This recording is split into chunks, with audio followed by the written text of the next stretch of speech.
Scenario number 2 for the dismissive avoidant, party time. What does a dismissive avoidant attachment do at a party? Where are they? Who are they at the party? Most likely, they're aloof. They could be the life of the party, they could be somewhere in the corner. Wherever they are, as long as they're not interacting in soul searching and deep, like diving into emotional conversations about themselves, they'll be okay. Being the center of attention, yeah, sure, maybe. Engaging with others, yeah, you could take it or leave it. You don't need to engage, you don't need to be in the spotlight. You might really like observing a lot more. Observing is kind of like your comfort zone. You are curious about others. As long as, again, it doesn't go deep into someone being deeply curious about your inner soft tissue. If you do engage, which is highly likely that you do, you'll keep it at the surface level. You love intellectual conversations. You like having a good time. You likely thrive at a party. It's group setting. Everything's like party games, fun and surface level. There's no deep emotional involvement that's required of you of others. It's all good. So in the party setting, you're likely to be either the fun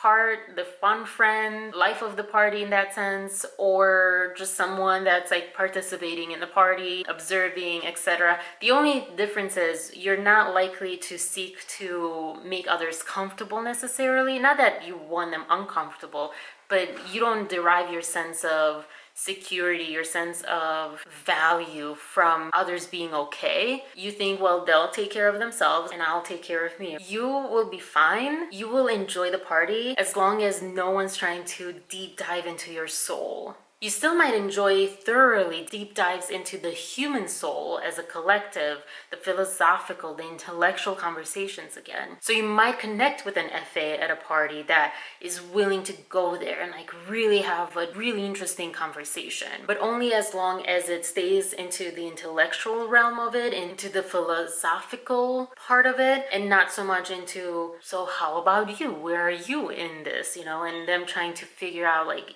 in your inner, deeper parts of you, what is going on there. You might be interested in them, you might be curious about them, but you are not going to share what your inner vulnerable world is. This is a side note, and this is a call to action moment. Speaking of all of this, have you ever been in the situation where someone seeks to understand or to see or present to you what they see from your deep inner soul? Someone was trying to show you or connect to your inner deeper part and you felt violated, like they were seeing into your soul and you did not authorize that. Have you ever felt uncomfortable when someone comes to you and says, oh, I noticed that you felt this way here. I'm noticing that you are feeling off, or you're feeling annoyed at something or uncomfortable with something. What is that about? And they're coming to you wanting to connect, but you take that as a huge violation because you have the fears that I will talk to you in a bit, and you're trying to push away and not have them see that defectiveness that you perceive as defectiveness of you. You're not defective, but that's your perception. And so anyone who's going to try to peer into, so for example at a party, you might not be interacting, you might be more reserved, or maybe just there's something that you give off, a nervous energy, or you're usually pretty good in keeping your emotions in check and so forth, but someone like an FA might be really good really too good for your liking at reading your body language, your tone of voice, your facial expressions, and so forth. And not necessarily that they read exactly what's going on, but they read there's something there, and they might be very curious to prod into that, not from wanting to expose you, but you might feel that way. And especially at a party, you're like, why are we talking about this? This is about light and fun. This is not the time to do deep soul searching and deep soul diving. But again, I'm curious if you've ever felt this way, this violation version of your inner safe space, what lies behind your shield, behind your armor, outer shell, so to speak. And I also want to share where they might be coming from. They might be coming from a very good place. They might be coming from a place where they're trying really hard to connect with you because they like you and because they want to establish that and create that rapport with each other. They want to show you that they care. They want to show you that they accept you, that they see you, therefore they accept you as you are, and that it's okay and it's safe to be uncomfortable. It's safe to feel awkward, to feel irritated, to feel whatever you're feeling. I think FAs in particular, especially because they understand both sides, they might recognize, they might relate to your dismissive side, your avoidant side, like they have in their own. In their minds, it's like, oh, I want to make this person feel more comfortable, so I'm going to share with them that I see them and acknowledge their uncomfort, because that's what I would like. That's what made me feel better. And that acknowledgement in my mind is aimed to make you feel comfortable, like you can relax. Someone sees you and they care about you. And you might say, well, but let's say you just met this person. To an FA, that might not be a difference whether you just met or you've known each other for a long time. For you though, you need to know someone a very long time before you let them in, before you want to be let in, before all of those dynamics. They don't see these as attacks. They have a slightly different language they speak.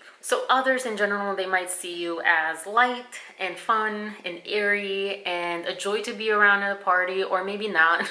It depends if you're more of the outgoing type, or maybe you are more reserved and maybe you're so closed off that even in the social setting of a party, you might be more unwilling to connect, even in party games or party events. But likely you're very easy to get along with. And that might lead people to say, oh, I want to get to know them more. But they might not realize just how complex you are. They might not realize or expect that you might be really hard to make plans with. You might not really have availability, because after the party and when you're faced with going one-on-one on a friend's date, and even if you get to make plans, you'll want surface level activities. You'll want to not do the deep connecting deep dives that friendships can really elicit.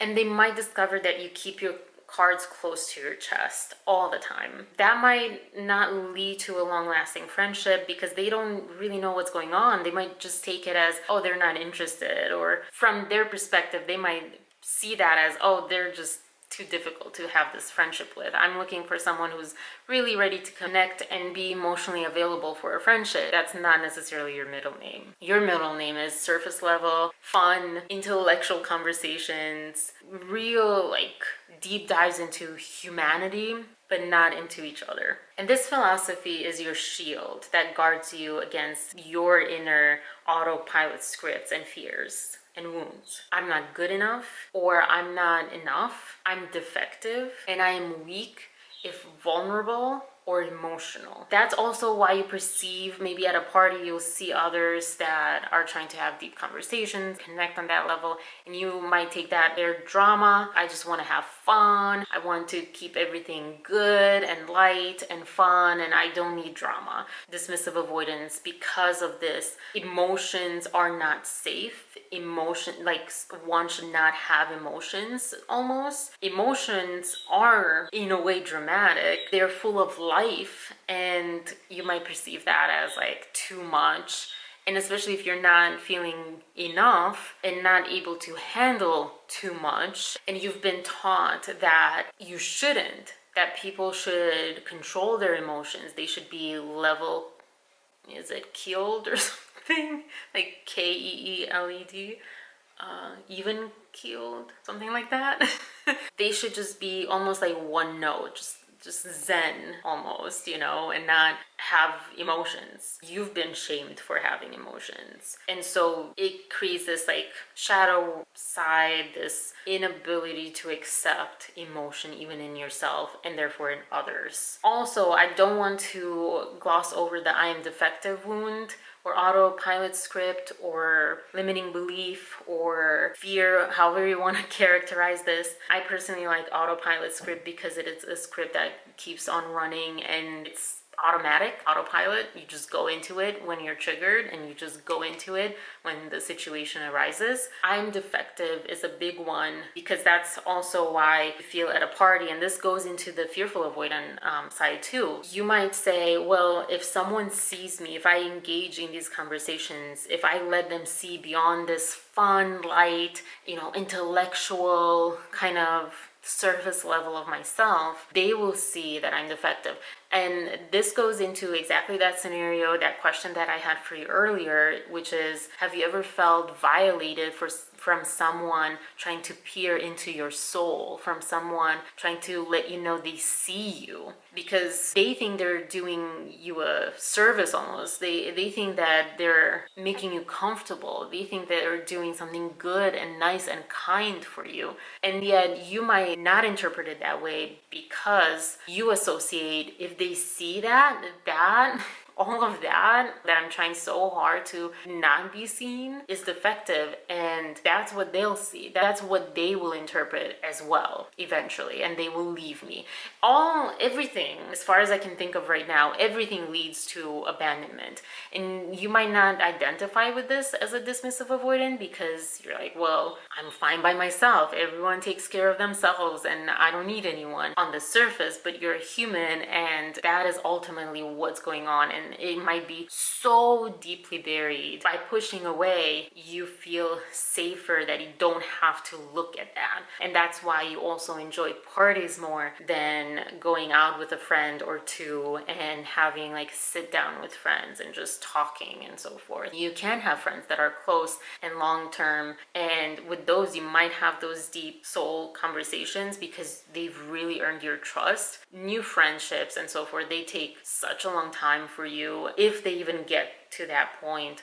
You do thrive more in the party setting. From my knowledge, you won't really go home thinking, oh, did I say the right thing? Did I say the wrong thing? Kind of just take it as it is. You could take it or leave it. They could take it or leave it. You're fine with whatever. They should be fine with whatever. And it's not a big deal. It's just a party. That almost concludes our scenario number 2. We still have the secure attachment style that's coming up. With that, we'll move on to scenario number 3, which I'm really excited about. Stay tuned.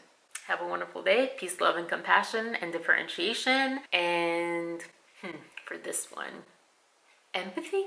Empathy in the sense of curiosity. Be curious about others' intentions before you jump the gun and assume they're out to get you, sort of, by trying to connect with you. Have a great day. Bye.